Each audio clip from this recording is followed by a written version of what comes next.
Kisah sahabat Nabi bernama Abdullah bin Jahsh. Orang pertama yang disebut sebagai Amirul Mukminin. Tokoh sahabat yang akan kami paparkan saat ini adalah seorang yang begitu akrab dengan Nabi SAW dan salah seorang yang pertama kali memeluk Islam.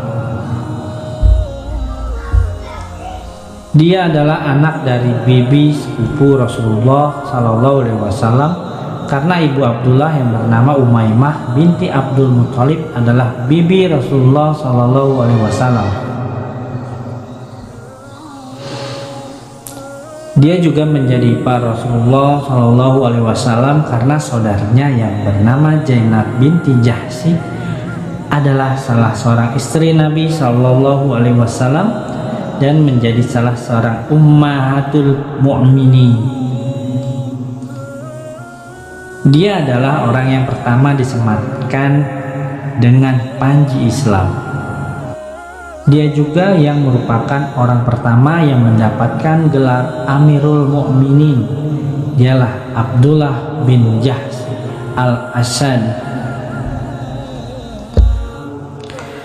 Abdullah bin Jahsh masuk Islam sebelum Nabi SAW masuk ke dalam Darul Arqam.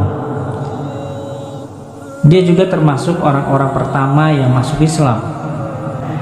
Saat Nabi SAW mengizinkan para sahabatnya untuk berhijrah ke Madinah untuk menyelamatkan agama mereka dari siksaan kaum Quraisy,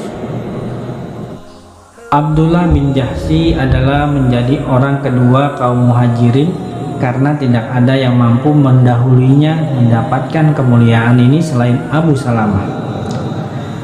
Berhijrah di jalan Allah Subhanahu wa Ta'ala dengan meninggalkan keluarga dan tanah air bukanlah hal yang baru bagi Abdullah bin Jahsy. Ia sebelumnya pernah berhijrah bersama beberapa anggota keluarganya ke Habasyah. Akan tetapi hijrahnya kali ini terasa lebih luas dan lengkap. Semua keluarga dan kerabatnya turut berhijrah bersamanya. Tak kurang anak-anak ayahnya, baik pria maupun wanita, tua ataupun muda, bahkan anak-anak. Rumahnya adalah rumah Islam dan sukunya adalah suku iman. Sebelum mereka meninggalkan Mekah, nampak kampung mereka terlihat begitu sedih dan haru. Ia nampak kosong, tak berpenghuni, seolah ia belum pernah terisi dan tidak pernah terjadi percakapan dalam rumah yang ada di dalamnya. Tidak lama berselang sejak Abdullah berhijrah bersama orang yang mengikutinya, maka beberapa pembesar Quraisy keluar berkeliling kampung di Mekah untuk mengetahui siapa di antara kaum muslimin yang telah pergi meninggalkan kampung mereka dan siapa yang masih diam menetap. Salah seorang dari pembesar Quraisy tadi adalah Abu Jahal dan Utbah bin Rabi'ah. Maka Utbah memandang ke arah rumah-rumah Bani Jahsh yang ditiup angin pembawa debu dan pintu-pintu yang terbuka. Demi melihat itu, Utbah berkata, "Kampung Bani Jahsy kini menangisi penduduknya." Abu Jahal langsung menimpali, "Siapakah mereka sehingga kampung ini menangisinya?" Kemudian Abu Jahal meletakkan tangannya di tembok rumah Abdullah bin Jahsy. Dan rumah tersebut adalah rumah yang paling bagus dan kaya di antara yang lainnya. Dan Abu Jahal berkuasa atas rumah tersebut, dan apa yang ada di dalamnya seolah ia adalah pemiliknya. Begitu Abdullah bin Jahsy mendengar apa yang dilakukan Abu Jahal terhadap rumahnya, maka ia melaporkannya kepada Rasulullah SAW. Maka Nabi SAW bertanya kepadanya, "Apakah engkau tidak rela, ya Abdullah, jika Allah Subhanahu wa Ta'ala akan menggantikannya dengan sebuah istana di surga? Ia menjawab, tentu, saya rela ya Rasulullah. Rasul bersabda, nah, begitulah. Maka menjadi tenanglah jiwa dan hati Abdullah. Hampir saja Abdullah bin Jahsy tidak sampai ke Madinah setelah melalui perjalanan yang panjang dan melelahkan dalam hijrahnya yang pertama dan kedua. Hampir saja ia merasakan ketentraman di bawah naungan kaum Ansor setelah ia merasakan penyiksaan yang dilakukan oleh kaum Quraisy, sehingga ia merasakan dengan izin Allah penyiksaan yang begitu berat yang ia rasakan sepanjang hidupnya sejak ia masuk ke dalam Islam. Rasulullah SAW mengirimkan 8 orang dari para sahabatnya untuk melakukan tugas kemiliteran dalam Islam. Salah seorang dari mereka adalah Abdullah bin Jahsy dan Sa'ad bin Abi Waqqas. Rasul SAW bersabda, "Aku akan menunjuk pemimpin di antara kalian, yaitu orang yang paling kuat merasakan lapar dan haus." Kemudian Rasul menyematkan panji mereka kepada Abdullah bin Jahsy, dan karenanya ia menjadi amir pertama yang ditunjuk untuk memimpin sekelompok orang dari kaum mukminin. Rasulullah menunjukkan tujuan yang harus ditempuh oleh pasukan Abdullah bin Jahsy, dan beliau memberikan sebuah surat kepadanya. Rasul memerintahkan kepada Abdullah agar tidak membukanya kecuali setelah menyusuri perjalanan selama 2 hari. Tak kala 2 hari perjalanan telah ditempuh oleh pasukan, maka Abdullah bin Jahsy membuka surat tersebut. Ternyata di dalamnya tertulis, "Jika engkau telah membaca suratku ini, maka berjalanlah ke arah sebuah pohon kurma yang berada di antara Taif dan Mekah. Pantaulah suku Quraisy dari sana dan sampaikan kepada kami informasi tentang mereka."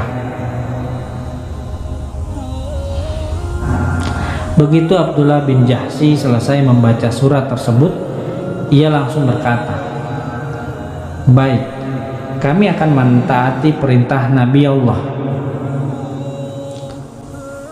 Lalu ia berkata kepada para sahabatnya, "Rasulullah SAW memerintahkan aku untuk pergi ke sebuah pohon kurma yang ditunjuk agar aku dapat memantau suku Quraisy, sehingga aku dapat memberikan informasi tentang mereka. Beliau melarangku untuk memaksa salah seorang di antara kamu untuk pergi menemaniku. Siapa yang ingin mendapatkan kesyahidan dan ingin melakukannya, maka silakanlah menemaniku. Barang siapa yang enggan melakukannya, maka silahkan kembali, dan ia tidaklah tercela." Kaumnya menjawab, "Kami mendengar dan taat kepada Rasulullah SAW. Kami akan berangkat bersamamu sebagaimana Nabi menyuruhmu." Lalu pasukan tadi melanjutkan perjalanan mereka hingga tiba di pohon kurma yang dimaksud, dan mereka lalu mencari berita lewat kafilah yang lewat untuk mendapatkan informasi tentang kaum Quraisy. Mereka masih melakukan tugas hingga akhirnya mereka melihat dari kejauhan datangnya sebuah kafilah Quraisy yang terdiri dari 4 orang, yaitu Amr bin Al-Hadrami, Al-Hakam bin Kaisan, Utsman bin Abdullah, dan saudaranya yang bernama Al-Mughirah. Mereka berempat membawa barang dagangan suku Quraisy yang berisi antara lain kulit anggur kering, dan komoditas lain yang biasa diperdagangkan oleh suku Quraisy.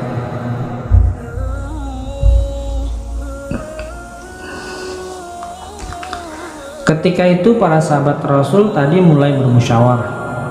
Hari itu adalah hari terakhir dari bulan-bulan haram, di mana perang dilarang. Mereka lalu berkata, jika kita membunuh mereka sekarang, maka kita membunuh mereka dalam bulan haram, dan itu berarti merusak kehormatan bulan ini dan dapat membangkitkan amarah semua bangsa Arab.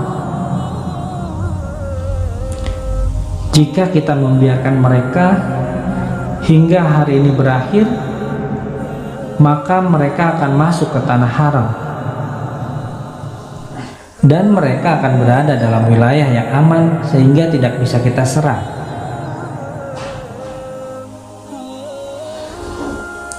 Mereka terus bermusyawarah hingga mereka sepakat untuk menyerang mereka dan membunuhnya dan merampas harta bawaan mereka sebagai ghanimah. Dalam beberapa saat saja mereka dapat membunuh salah seorang dari mereka, menawan 2 orang, dan satunya lagi berhasil melarikan diri. Abdullah bin Jahsy dan para sahabatnya menggiring kedua tawanan dan barang bawaannya menuju Madinah. Begitu mereka menghadap Rasulullah SAW dan mengetahui apa yang mereka telah lakukan, maka Rasulullah SAW langsung menolaknya dengan keras.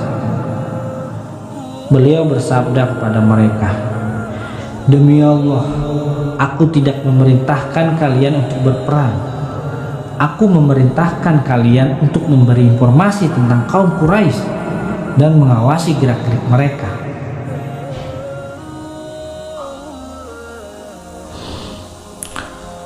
Rasul Shallallahu Alaihi Wasallam melihat kondisi kedua tawanan tadi dan memutuskan perkara mereka. Rasul Shallallahu Alaihi Wasallam menolak barang bawaan mereka dan beliau tidak mengambil sedikit pun darinya. Pada saat itu Abdullah bin Jahsy dan para sahabatnya merasa amat menyesal dan mereka merasa yakin bahwa mereka akan celaka karena melanggar perintah Rasulullah SAW. Beban terasa semakin bertambah bagi mereka saat para sahabat mereka yang lain mulai mencerca mereka dan menjauh saat berpapasan dengan mereka dengan berkata, "Mereka telah melanggar perintah Rasulullah SAW." Mereka semakin merasa terjepit saat mengetahui bahwa suku Quraisy menjadikan kejadian ini sebagai presiden buruk untuk mengalahkan dan menangkap Rasulullah SAW dan menyebarkan berita ini ke seluruh kabilah Arab. Kaum Quraisy mengatakan, "Muhammad kini telah menghalalkan bulan haram. Ia telah menumpahkan darah, merampas harta dan menawan tawanan." Tidak usah ditanyakan betapa kesedihan yang dirasakan oleh Abdullah bin Jahsy dan para sahabatnya akibat derita yang mereka rasakan, dan juga karena rasa malu mereka kepada Rasulullah SAW karena telah membuat Rasulullah SAW dalam kesusahan. Saat bencana begitu besar terasa menimpa mereka dan musibah yang berat terasa, maka datanglah sebuah kabar gembira yang mengabarkan bahwa Allah Subhanahu wa Ta'ala telah redho dengan perbuatan mereka, dan Allah telah menurunkan sebuah ayat kepada nabinya tentang hal ini. Janganlah ditanya betapa gembiranya mereka. Para manusia saat itu berdatangan kepada mereka sambil memeluk dan mengucapkan selamat, dan mereka semua membacakan ayat yang turun berkenan dengan apa yang telah mereka perbuat yang tercantum dalam Al-Quran Al-Karim. Telah turun kepada Nabi SAW firman Allah Subhanahu wa Ta'ala, Mereka bertanya tentang berperang pada bulan haram. Katakanlah, berperang dalam bulan itu adalah dosa besar, sehingga menghalangi manusia dari jalan Allah. Kafir kepada Allah, menghalangi masuk Masjidil Haram, dan mengusir penduduknya dari sekitarnya, lebih besar dosanya di sisi Allah, dan berbuat fitnah lebih besar dosanya daripada membunuh. Quran Surat Al-Baqarah ayat 217. Begitu ayat-ayat ini turun, maka jiwa Rasulullah SAW menjadi tenang. Maka Rasul baru mau mengambil barang bawaan tadi sebagai ghanimah dan meminta tebusan dari 2 tawanan tadi. Dan ia pun menerima akan tindakan yang dilakukan oleh Abdullah bin Jahsy dan para sahabatnya, karena perang yang mereka lakukan menjadi sebuah peristiwa besar dalam sejarah kaum muslimin. Ghanimah dalam peristiwa ini adalah ghanimah pertama yang diambil dalam sejarah Islam. Musuh yang terbunuh dalam peristiwa ini adalah orang musyrik pertama yang ditumpahkan darahnya oleh kaum muslimin. Kedua tawanannya adalah tawanan pertama yang berhasil ditangkap oleh kaum muslimin. Panji pasukan ini adalah panji pertama yang disematkan oleh tangan Rasulullah SAW, dan amir pasukan ini adalah Abdullah bin Jahsy sebagai orang pertama yang dipanggil dengan Amirul Mukminin. Lalu terjadilah peristiwa Badar, di mana Abdullah bin Jahsy mendapatkan ujian yang paling terhormat yang cocok dengan keimanannya. Kemudian datanglah peristiwa Uhud. Abdullah bin Jahsy dan temannya yang bernama Sa'd bin Abi Waqqas memiliki sebuah kisah yang tak terlupakan. Sa'd bin Abi Waqqas berkisah, saat perang Uhud, Abdullah bin Jahsy menemuiku sambil bertanya, "Apakah engkau sudah berdoa kepada Allah?" Aku menjawab, "Sudah." Lalu kami menepi dan aku pun berdoa, "Ya Tuhan, jika aku berjumpa dengan seorang musuh, maka pertemukanlah aku dengan seorang yang kuat dan bengis, sehingga aku memeranginya dan ia memerangiku. Berikanlah aku kemenangan atasnya, sehingga aku dapat membunuhnya dan mengambil barang bawaannya." Lalu Abdullah bin Jahsy mengaminkan doaku. Kemudian Abdullah berdoa, "Ya Allah, berikanlah kepadaku seorang musuh yang kuat dan bengis, sehingga aku dapat memeranginya di jalanmu, dan ia memerangiku. Lalu ia dapat mengalahkan aku dan mengambil hidung dan telingaku. Jika esok aku menjumpaimu, engkau akan bertanya, 'Mengapa hidung dan telingamu terputus?' Aku akan menjawabnya, 'Keduanya terputus karena berjuang di jalanmu dan membela Rasulmu.' Dan engkau pun akan berkata, 'Engkau benar.'" Sa'd bin Abi Waqqas berkata, "Doa Abdullah bin Jahsy lebih baik dari doaku. Pada penghujung hari aku melihatnya, ia telah terbunuh dan tercabik-cabik. Hidung dan telinganya tergantung di sebuah pohon dengan sebuah benang. Allah Subhanahu wa Ta'ala telah mengabulkan doa Abdullah bin Jahsy dan memuliakannya dengan mendapatkan syahadah, sebagaimana Allah telah memuliakan pamannya, pemimpin para syuhada, yaitu Hamzah bin Abdul Muttalib." Maka Rasulullah SAW menguburkan mereka berdua dalam satu kubur, dan air mata beliau yang suci membasahi kubur mereka yang harum dengan semerbak bau syahadah. Wassalam.